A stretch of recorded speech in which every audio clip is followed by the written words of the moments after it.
श्री गणेश अथर्व शीर्ष। ॐ नमस्ते गणपतये त्वमेव प्रत्यक्षं तत्त्वमसि त्वमेव केवलं कर्तासि त्वमेव केवलं धर्तासि त्वमेव केवलं हर्तासि त्वमेव सर्वं खल्विदं ब्रह्मासि त्वं साक्षादात्मासि नित्यं ऋतं वच्मि सत्यं वच्मि अवत्वं माम् अववक्तारम् अवश्रोतारम् अवदातारम् अवधातारम् अवानुचानमवशिष्यम् अवपश्चात्तात् अवपुरस्तात् अवोत्तरात्तात् अवदक्षिणात्तात् अवचोर्ध्वात्तात् अवाधरात्तात् सर्वतो मां पाहि पाहि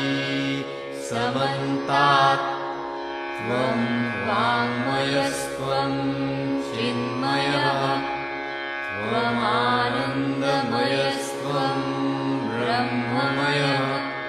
त्वं सच्चिदानन्दाद्वितीयोऽसि त्वं प्रत्यक्षं ब्रह्मासि त्वं ज्ञानमयो विज्ञानमयोऽसि सर्वं जगदिदं त्वत्तो जायते सर्वं जगदिदं त्वत्तस्तिष्ठति सर्वं जगदिदं त्वयि लयमिष्यति सर्वं जगदिदं त्वयि प्रत्येति त्वं भूमिरापो नलो नीलो नभः त्वं चत्वारि वाक्पदानि त्वं गुणत्रयातीतः त्वं देहत्रयातीतः त्वं कालत्रयातीतः त्वं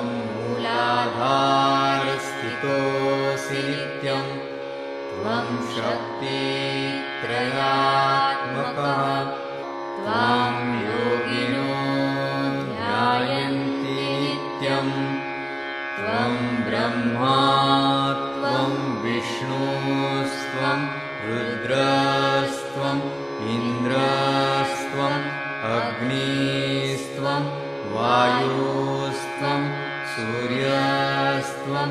चन्द्रमास्त्वं ब्रह्मभूर्भुवः स्वरों गणादीं पूर्वमुच्चार्य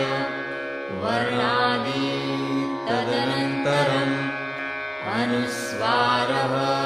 परतरः अर्धेन्दुलसितं तारेण रुद्धम् एतत्तव मनुस्वरूपं गकारः पूर्वरूपम् अकारो मध्यमरूपम् अनुस्वारश्चान्त्यरूपम् बिन्दुरुत्तररूपम् नादसन्धानं संहिता सन्धिः सैषा गणेशविद्या गणकऋषिः निःसृद्गायत्री छन्दः गणपतिर्देवता ॐ गं गणपतये नमः एकदन्ताय विद्महे वक्रतुण्डाय धीमहि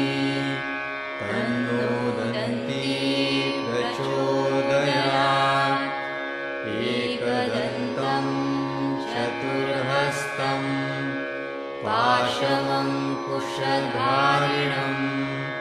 रदं च वरदं हस्तैर्बिभ्राणम् मूषकध्वजम् रक्तं लम्बोदरम् शूर्पकर्णकम् रक्तवाससम् रक्तगन्धानुलिप्ताङ्गम् रक्तपुष्पैः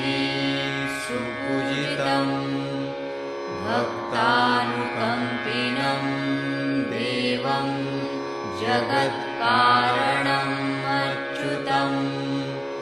आविर्भूतं च सृष्ट्यादौ प्रकृतेः पुरुषात् परम् एवं ध्यायति यो नित्यं स योगी योगिनां वरः नमो व्रातपतये नमो गणपतये नमः प्रमथपतये नमस्ते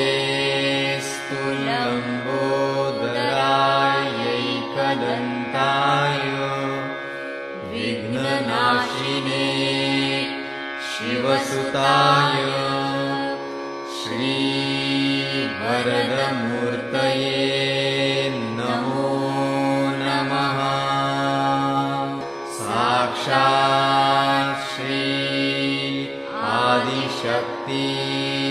माताजी श्री निर्मला